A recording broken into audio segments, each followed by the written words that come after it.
Hello everyone, this is CJ Novo 992 and today we are back with another brand new video, and as you can see we are already in the Christmas spirit, ladies and gentlemen, slash my heating's not working. I'm not getting into it, people, because I'm in too much of a good mood, because after what was a truly incredible Tuesday night that saw a Silence of the Lambs remake directed and reproduced by Scotty Arfield, we are back in business already as another game is upon the horizon, the last game before Christmas, people, as we face a very, very tricky test in Ross County. But as always, before we do get to the Rangers end of today's video, which you want to be there for the day, people, because there is genuine things we need to discuss, some massive things that was said from the press conference, a couple of wee things I'm probably going to have a little bit of a rant in, and we even know how many changes there's going to be ahead of this game. There's a lot to actually digest and discuss on the Rangers end, but before we do actually get there, people, let's go ahead and discuss the old oppositional preview and discuss the previously mentioned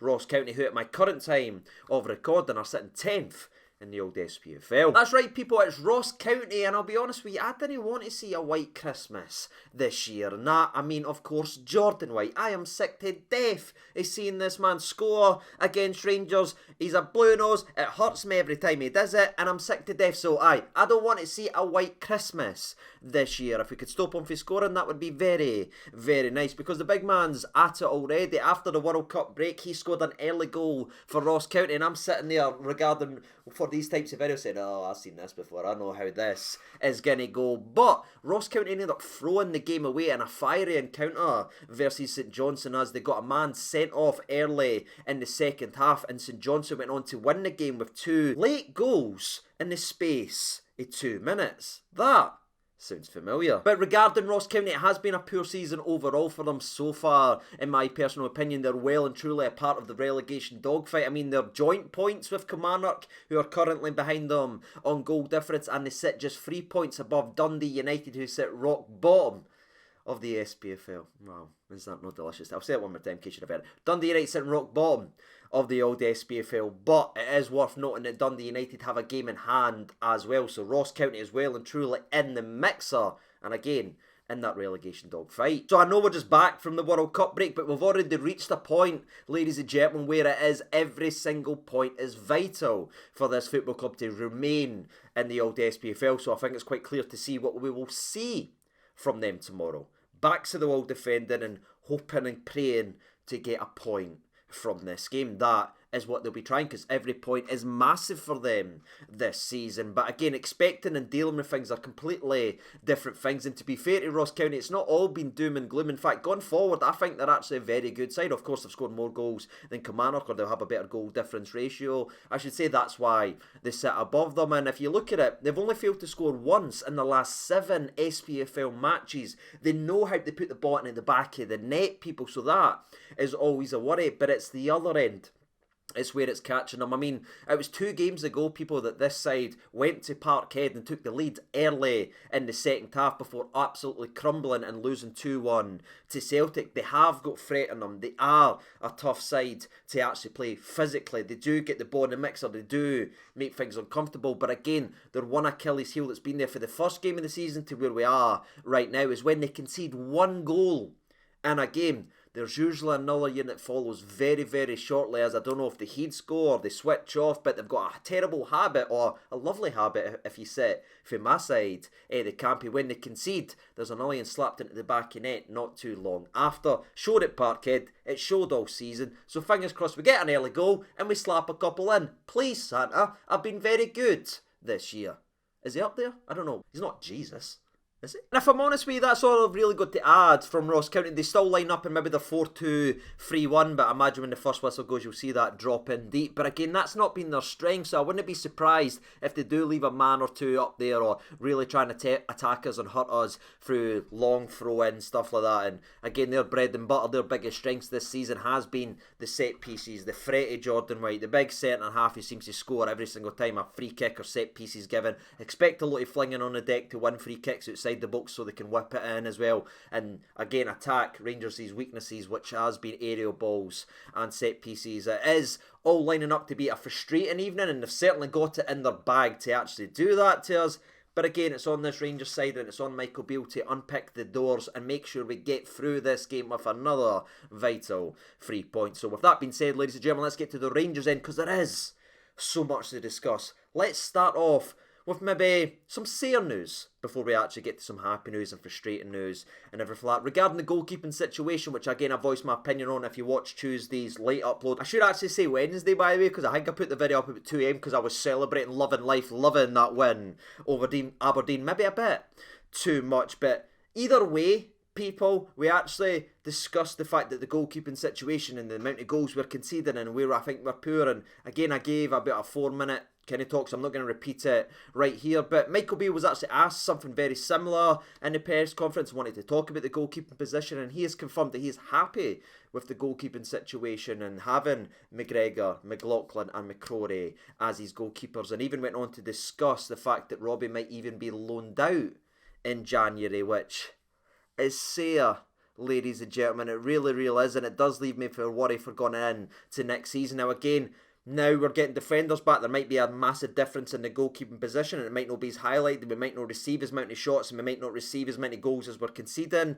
and everything like that. But for me, the goalkeeping position is one of our biggest weaknesses. If you're cutting about with Lex Luthor holding the kryptonite, it's attacking the goalkeeping position right away, in my opinion. So that's going to be interesting to see how that goes. But to anyone who expecting to be signing a goalkeeper in January, as it stands right now, there's no one coming in. There might even be one leaving out on loan, who's probably our best overall goalkeeper right now. I don't know, we gave him a 5-year deal for a reason, so aye, there you are regarding the goalkeeping spot. What's your thoughts on that? As we move on and maybe stay with the frustrations, people, we actually got some interesting updates, and I think it validates and backs up a lot of not only my frustrations on the channel over the year, but a lot of you guys in the comment section below, because we took a lot of flack, me and for talking about the fact that we were running players into the ground. I'm talking about Joe Reba. Remember when Joe Reba was on flames until we ran him into the ground? I'm talking about Morelos. Remember when he was getting carted off and then he was playing 2 days later and getting carted off again and then playing 3 days later and icing his knee? We ran him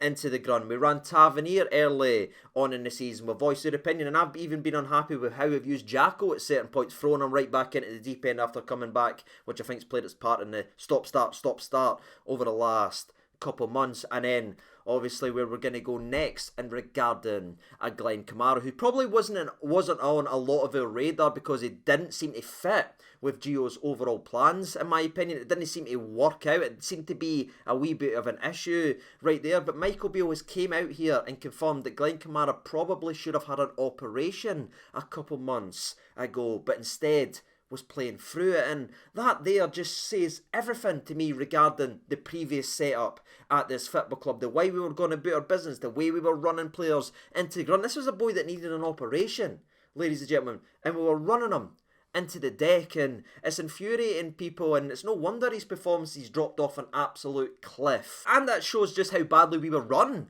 under the previous regime, not only Gio, but the staff that he had employed and the whatever was going on in the background. Because see, when you're looking at it in a calendar, if a boy needs a wee bit of surgery, maybe needs a couple of weeks off, maybe do it when you're going into a World Cup break where you're not going to be playing football for 4 weeks. Do you know what I mean? Why are we not thinking with this right here, people? But I just wanted to voice it and kind of address that as well, because Michael Beale did, in my opinion. Right now, Kamara is able, it's obviously in a better position than it was a couple of months ago and everything like that, but it still swells up now and again, and he is still playing through a pain barrier, so there might be a stoppage with him and he might end up getting the surgery, or it's maybe time's passed now and it's just able to manage as he's back on the road to recovery. But I just wanted to let you know, not only probably explaining a lot of Glenn Kamara's overall performances, but again, backing up a lot of us who took a lot of flack for saying we were running players into the ground. We were, people, and I'm sick to death of it, and I'm so glad that we're now in this new regime, and that's why I'm so happy. People say, oh, why are you so happy? And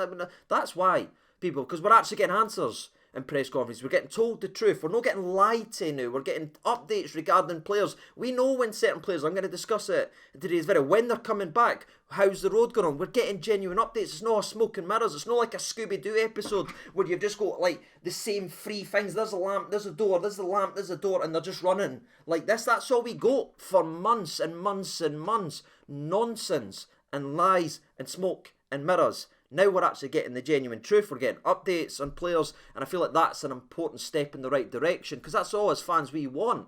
is the truth. We move on from that right there, people, and we get to some other very, very interesting news, and that's the fact that there will be 5 changes coming regarding the squad. And before we go anywhere, just to confirm, Cholak won't be one of them, as it was expected he was going to be back today, but they're actually just going to give him another day or two. He will be available for the 28th versus Motherwell, as will Kamal Roof, so they two won't be any changes that's anywhere near the actual squad. It could be Ben Davies and Goldson. None of them's flared up. They've came through unscathed from Tuesday, so they may be able to play, but I don't know, that for me just feels like it'd be too good. Do you know what I mean? Like, we almost didn't deserve to have the 2 best centre-backs at the club actually going ahead and playing. I do feel like there might be something going on right there. Maybe even a return of young Leon King, give him an opportunity to play in this new setup. That'd be great to see, because he obviously missed the Hibs game due to an illness. Something that Tavernier had as well, by the way. I forgot to mention that earlier. Michael Beale confirmed that Tavernier was travelling on his own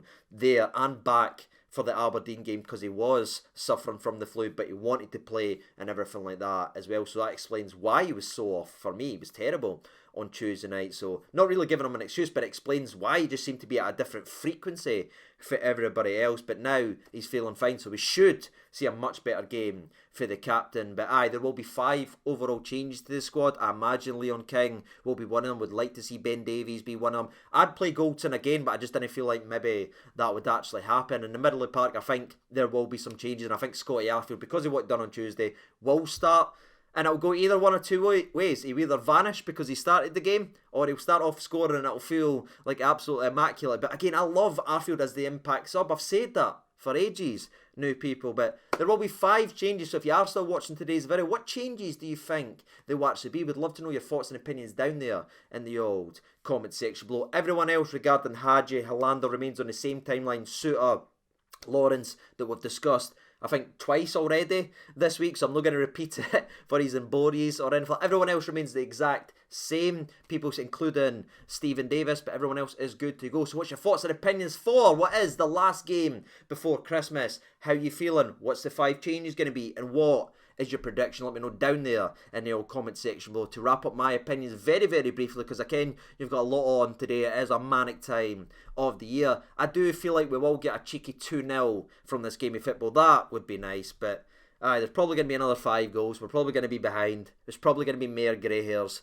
and we'll probably come back and win 3-2 if the storyline continues under Michael Beale. But that's everything I've got to say, ladies and gentlemen. I do expect Tillman again to be a guy for us in this game, to have that, and Ryan Kent to be the overall man to get us ticking along for this Rangers squad. But that's all I'm going to say. What about you? Let me know your thoughts and opinions down there in the old comment section below. And as always, ladies and gentlemen, I'll see you tomorrow after the game. Enjoy your night. All the best, and bye-bye.